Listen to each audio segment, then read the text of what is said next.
Morgan is first and foremost a candidate for city council. All right. The election is on September 10th, Tuesday, September 10th. So we're just making sure that everybody understands that, Vince Morgan is in a race and we need to go vote. But Vince Morgan is a proud Harlem resident. I've lived in Harlem for 13 years.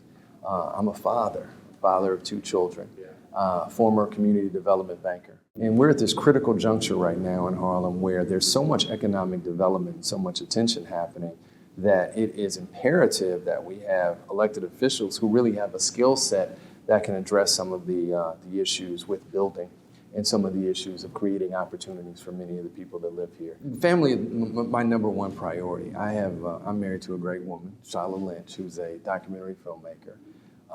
And she is recently been named the head of the film department at the Schomburg Center here in Harlem.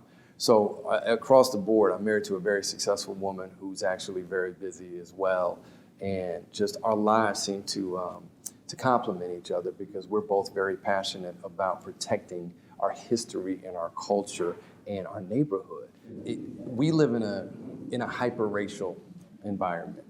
And the Zimmerman verdict should have reminded everyone, and there are a lot of people that just don't get it around the country, that we still live in a society where there's a different set of rules almost that apply if you're black in this country or if you're not. And it was so sad and so shocking to me because, one, we live in New York City, and the controversy here is stop and frisk. It's the same issue when it comes down to it.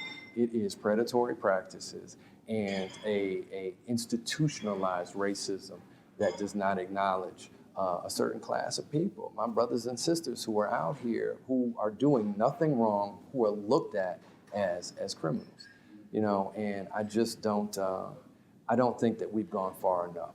And having a black president has only, to me, in some instances, flared up some of these pent-up things that we haven't addressed as a country. So I'm hoping that we continue to progress and move forward so we can get beyond this, and we can get justice, for everyone, as opposed to justice for a certain segment of the population.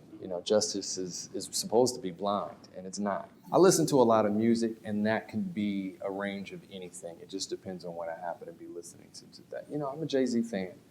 Jay-Z is one of the executive producers on my wife's last film, which was on Angela Davis. So, I'm kind of partial to Jay-Z because, he was not only an executive producer of her film, but, I like the production value in his music, and I think he's, one of the best MCs that's out there right now. I do not like some of the, the beats are good, but, some of the just, monotonous over and over and laced with profanity type of music. I'm from that generation where, Eric B. and Rakim, were making very hardcore music, but there was very little profanity used in it. Rakim, nobody ever called him soft, but he rarely used a cuss word, which is the magic of his ability, because he told these stories that were very capable. Oh man, that could go. We could sit here forever. I have been close to Prince. I have not sat down and talked to him, but probably at the top of the list, I would like to if it was a one-on-one, like to talk to Prince. I've been in the same room with him. I was just like, big fan. You know what I mean? Right. So it's like one of those things. Miles Davis. Okay. You know what I mean? I would love to just sit down and just look at Miles and hope that he said something back, because he had a reputation for not really like talking to people. I have not met Jay-Z. I would like to sit down and have a conversation with Jay-Z. But we could sit here for the next 2 hours and I can just go down the list. Yeah. Vote, and vote. Now, I'm running in Harlem. Everybody knows somebody from Harlem. Call that person up and say, you got to vote for Vince Morgan on September 10th. It is so important that, we have a black president, but, that impacts us, but it impacts us at a much higher level. We need to make sure that we actually vote for people in our local elections, because that is going to tell the tale about where resources are distributed, how communities are built, how schools are actually overseen, and how our community can come together to do those things. Like I said, make sure that there's an environment where there's opportunities to invest and take advantage of the investments that are happening.